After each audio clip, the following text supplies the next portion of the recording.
Hello friends, welcome to richaGandhi.in। आज हम दो तरह का डाइट चिवड़ा बनाएंगे। आज तक आपने मेरी चैनल पे सिर्फ मेहंदी का वीडियोस देखा है। अब कुछ नया ट्राई करते हैं और मैं बना रही हूँ डाइट चिवड़ा। एक डाइट चिवड़ा है पोहे का डाइट चिवड़ा और दूसरा है कुरमुरे का डाइट चिवड़ा। ये बनाने में आपको 15 से 20 मिनट मुश्किल से लगते हैं और इसके लिए हमें पोहे को पहले अच्छे से छान लेना है। ये मैंने पतला वाला पोहा लिया है, जो आलू पोहा बनाते हो वो वाला नहीं है। ये डाइट चिवड़ा के लिए स्पेशली अलग से पोहा आता है, वो लिया है। और दूसरा मैंने कुरमुरा लिया है। कुरमुरे को भी मैंने अच्छे से छान लिया है और छानने के साथ साथ आपने देखा होगा मैं बीच बीच में उसको चेक कर रही हूँ। वो बीच बीच में अगर कहीं पे कोई ब्राउन छिलके वाला कुरमुरा है या काला जो कुरमुरा है या ऐसा कुछ है तो वो साइड हो जाए, इसके लिए बीच बीच में हमें चेक करना है। और साथ ही में छानने से हमें नीचे उसके सारे पाउडर जो होता है वो निकल जाता है, जिसकी वजह से खाने में वो दाने नहीं आते और मुँह का स्वाद भी नहीं बिगड़ता। और इस तरह से मेरा सारा छानने का काम ख़त्म हो गया है।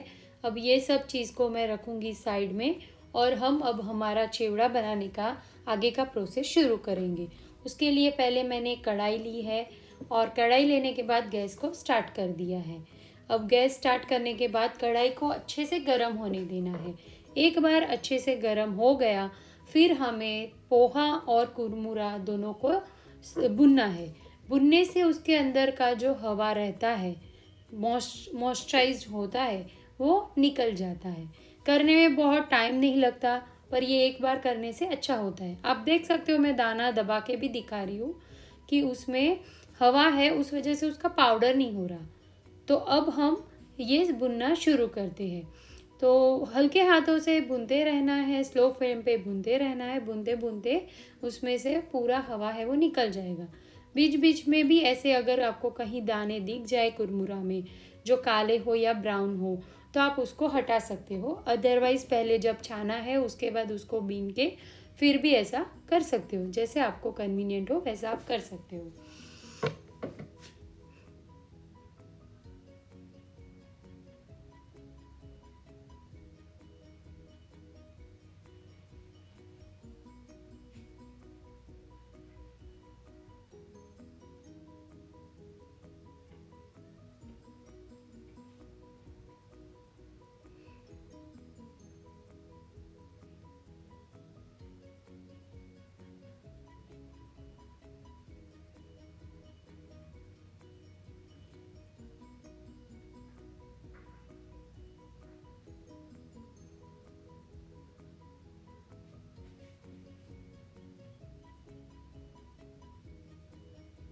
कभी कभी दो हाथों से एक साथ करने से भी थोड़ा फटाफट हो जाता है, तो मैं बीच बीच में दो हाथ से भी इसको ऐसे चला लेती हूँ। और इस तरह से भूनते भूनते अब मेरा ऑलमोस्ट भुन भुन गया है। कुरमुरा भी क्रिस्पी होने को शुरू हो गया है। अब हम बीच बीच में चलाते हुए इसको हाथों से दबा के इस तरह से देख लेंगे। अगर ऐसा पाउडर हो रहा है मतलब कि हमारा कुरमुरा अभी अच्छे से क्रिस्पी हो गया है। और जितना भी बीच बीच में आपको नज़र आए कोई भी दाना तो आप इस तरह से निकाल भी सकते हो। तो अब हमारा कुरमुरा भुन चुका है और ऐसे हाथ से हम टच भी कर सकते हैं और दबा के देखेंगे तो हो सकता है।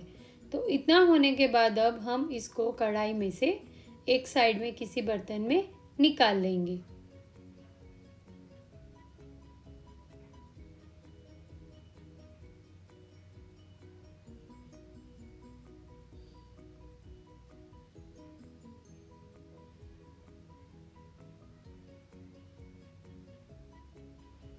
अब हम इसमें ये पतला वाला पोहा है उसको डालेंगे। कढ़ाई तो अभी हमारी गर्म ही है तो हमें इतना दिक्कत नहीं आएगा।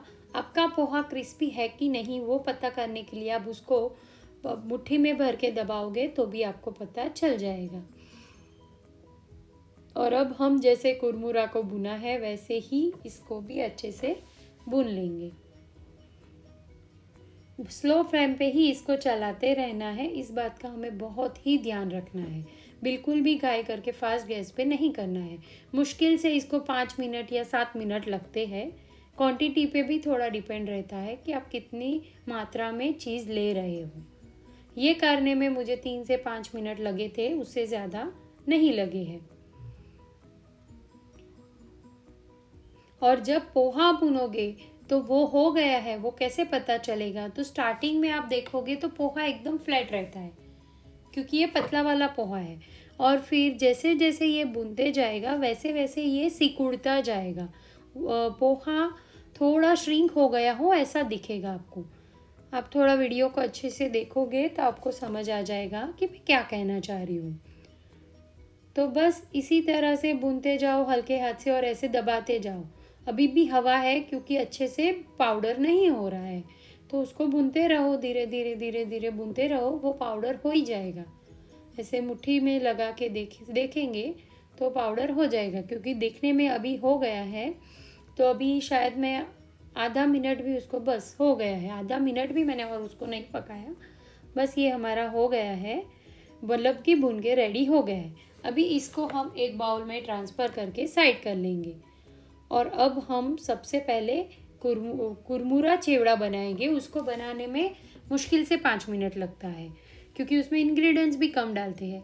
तो हम ये ले रहे हैं ग्राउंडनट ऑयल, आप जो चाहो वो ले सकते हो। ग्राउंडनट ऑयल मतलब सिंगदाने का तेल, 2 से 3 चम्मच लेना है। ये कुरमुरा है उस हिसाब से, आप अपने हिसाब से कम ज़्यादा तेल ले लोगे तो भी चलेगा। अभी 1-2 दाना जीरा डालने का, ये थोड़ा बबल्स जैसा हो रहा है, मतलब अपना तेल सही से गर्म है। अभी उसमें मैं हींग डालूंगी, क्योंकि चावल में से बन रहे कुरमुरे, तो कई लोगों को चावल से गैस होती है, तो वो ना हो। और 1/2 टीस्पून हल्दी डालेंगे, कड़ी पत्ता डालेंगे और फ्लेम स्लो करके सिंगदाना डालेंगे। इसमें आप चाहो तो हरी मिर्ची भी डाल सकते हो, और वो दालिया बोलते हैं उसको भी डाल सकते हो।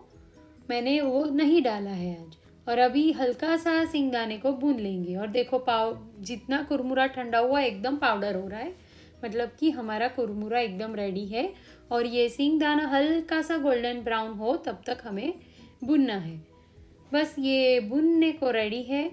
और अब हमने ये कुरमुरा डाल दिया, और पहले इसको स्लो फ्लेम पे अच्छे से मिक्स कर लेंगे, क्योंकि वरना कहीं कहीं ही ऑयल लगेगा, कहीं नहीं लगेगा। अब इसमें हम नमक डालेंगे, और मैंने ऑलमोस्ट 1 टीस्पून डाला है। आप अपने स्वाद के हिसाब से थोड़ा कम ज़्यादा डाल सकते हो, और अगर कम लगा तो ऊपर से और भी डाल सकते हो।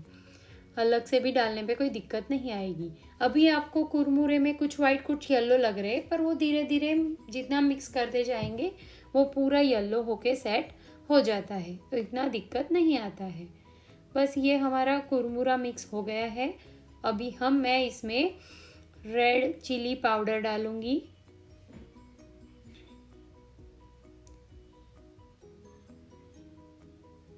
आपको अगर करने में जलन हो रही हो, गर्म हवा लग रही हो, तो आप ऐसे लंबे करछे का भी इस्तेमाल कर सकते हैं। और अब मैं इसमें 1 टीस्पून जितना रेड चिली पाउडर डालूंगी और उसको अच्छे से मिक्स कर लूँगी। कोई लोग इसमें से हल्का सा शुगर पाउडर भी डालते हैं, वो भी बहुत अच्छा लगता है। पर मैं पोहे का चिवड़ा और ये दोनों बना रही हूँ, तो वो खट्टा मीठा बनेगा, तो इसलिए सिर्फ इसको स्पाइसी ही रख रही हूँ। और ये हमारा हाथ से पकड़ सके उतना ही गर्म होता है। और ये हमारा कुरमुरा चिवड़ा रेडी है। और अब हम बनाएंगे हमारा पोहे वाला चिवड़ा। पोहे वाला चिवड़ा बनाने में थोड़े इंग्रेडिएंट्स भी ज़्यादा है, और उनको भुनने की स्टाइल भी अलग है। उसमें हमने ग्रीन चिली पाउडर, करी लीव, सिंगदाना, किशमिश, काजू, तिल, नमक और भुना हुआ शुगर पाउडर मैंने लिया है। साथ में मैंने साइट्रिक एसिड भी लिया है, मतलब कि नींबू सत लिया है। आप आमचूर पाउडर, दोनों में से कोई एक चीज़ ले सकते हो। अभी मेरे पास आमचूर पाउडर नहीं था, तो मैंने नींबू सत लिया है। अभी इसको, ये सब चीज़ें हमें अच्छे से इंग्रेडिएंट्स को भुनना है, तो इसमें हम 5 से 6 टेबलस्पून जितना ऑयल डालेंगे। और आप चाहो तो थोड़ा और ऑयल भी डाल सकते हो, तो फटाफट भुन जाएगा। थोड़ा डालने पे थोड़ा टाइम लगता है, पर इतना दिक्कत नहीं आता। इसमें मैंने 1/2 टीस्पून राई डाली है, 1/2 टीस्पून जीरा डाला है, 1/2 टीस्पून 1/4 टीस्पून जितना हींग डाला है। राई को पहले चटकने देंगे, उसके बाद हम हींग डालेंगे इसमें। ये कभी कभी राई नहीं चटकी तो आप फास्ट फ्लेम करके भी राई को चटका सकते हो। अभी राई चटकने के बाद मैंने ये हींग डाली है। इसमें हल्दी पाउडर भी डाला है। हल्दी पाउडर आप हाफ़ टी स्पून डाल सकते हो। फिर मैंने करी लीव्स डाल दिए हैं और अब फ्लेम स्लो करेंगे क्योंकि करी लीव्स थोड़े बाउंस हो, करी लीव्स बाउंस नहीं होते पर वो करने से थोड़े इधर उधर तेल के छींटे गिरते हैं। और फिर हम हरी मिर्ची डालने के बाद इसको स्लो फ्लेम पे चलाएंगे। अभी हमें मिर्ची को अच्छे से क्रिस्पी करना है और ये हर चीज़ स्टेप बाय स्टेप डालना है क्योंकि कुछ चीज़ों को बहुत टाइम लगता है क्रिस्पी होने में, कुछ चीज़ों को फटाफट क्रिस्पी हो जाती है। तो जैसे मैंने पहले हरी मिर्ची डाली, वो हल्की हल्की वाइटिश होने लगी तो मैंने उसके अंदर काजू और सींगदाना डाला। आप चाहो तो इधर बादाम भी ऐड कर सकते हो। और यहाँ पे अब हमें इन सबको स्लो फ्लेम पे या तो मीडियम फ्लेम पे भूनते रहना है जब तक कि काजू और सींगदाना गोल्डन ब्राउन ना हो जाए। आप चाहो तो इसमें बादाम डालोगे तो भी सेम प्रोसेस रहेगा।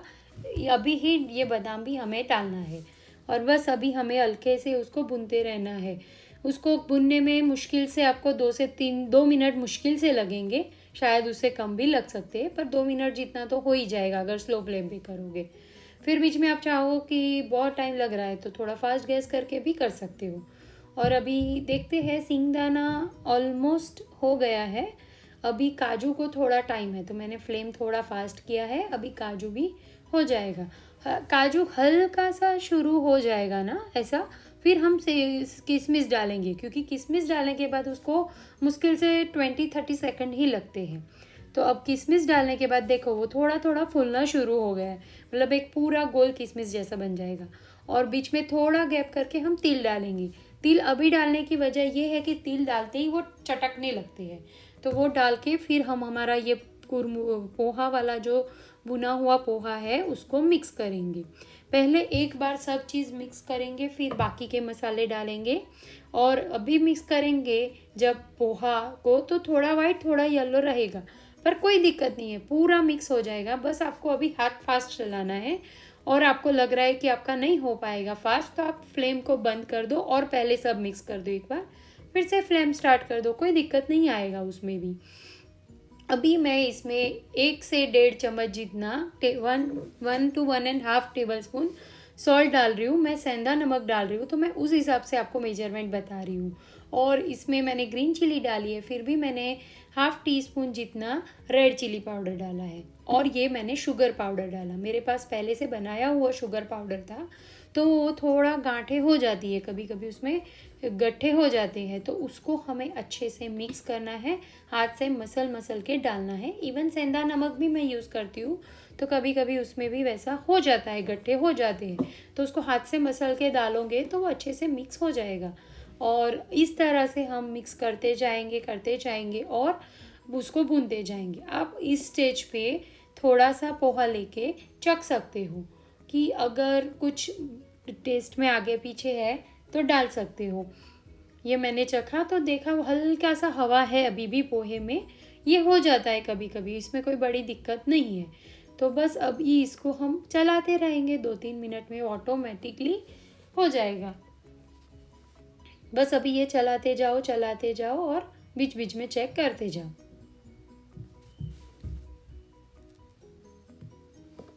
मुझे हल्का सा मिर्ची पाउडर भी कम लगा तो मैंने वो भी डाला क्योंकि देखने में भी वो लगना चाहिए, और नमक भी कम लग रहा था तो वो भी डाला। मतलब मैंने टोटल आपको 1.5 टेबल स्पून बोला है, वो सही साइज़ है, सही मेज़रमेंट है, फिर भी आपको कम ज़्यादा कर सकते हो अपने हिसाब से।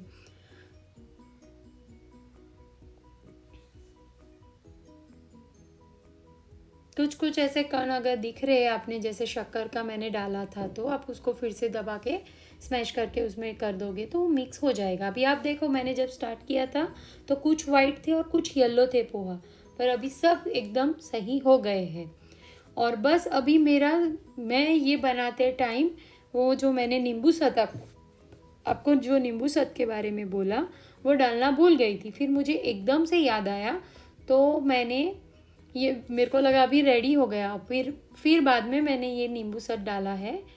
तो नींबू सत को आपको हल्का सा खलबट्टे में थोड़ा सा कूटना पड़ेगा, और कूटने के बाद पिंच ऑफ जितना ही बहुत हो जाता है, नींबू सच ज़्यादा नहीं लगता।